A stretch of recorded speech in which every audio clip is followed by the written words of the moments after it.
Well, we want to turn now to another aspect of diplomacy that can't be overlooked. Certainly is not this time. It's a contact sport conducted face-to-face, eye-to-eye. Chemistry matters. Facial expressions matter.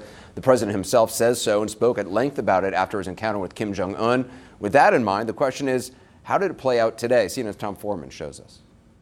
Germany is totally controlled by Russia.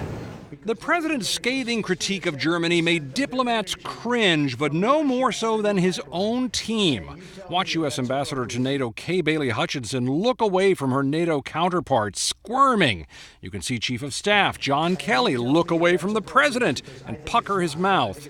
When the president renewed the attack using the word captive, To Russia. Some turned their heads, some fidgeted, and like that scene in The Devil Wears Prada, Of course, there's the pursing of the lips. Which means?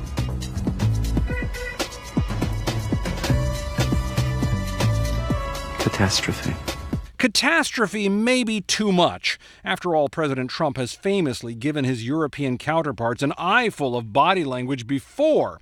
And when the press secretary was asked about the chief of staff's reaction, she told the Washington Post Kelly was displeased because he was expecting a full breakfast and there was only pastries and cheese.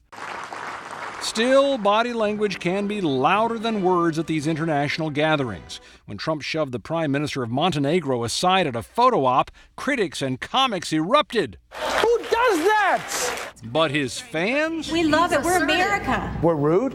No, we weren't rude. We're dominant. After 8 years, he made America great again on the world stage. Clearly, tough body language works for some, but not all, especially considering the times the president has grabbed for the First Lady's hand only to have her push his away. So when the president says he's great at reading people, experts in body language say he's not as skilled as he claims to be with assessing someone else's body language. He's more like a bull in a china shop. Of course, it's more of an art than a science, is figuring out what people mean by the way they hold their bodies. But certainly the body language of Team Trump raised some eyebrows here in D.C. today, Anderson.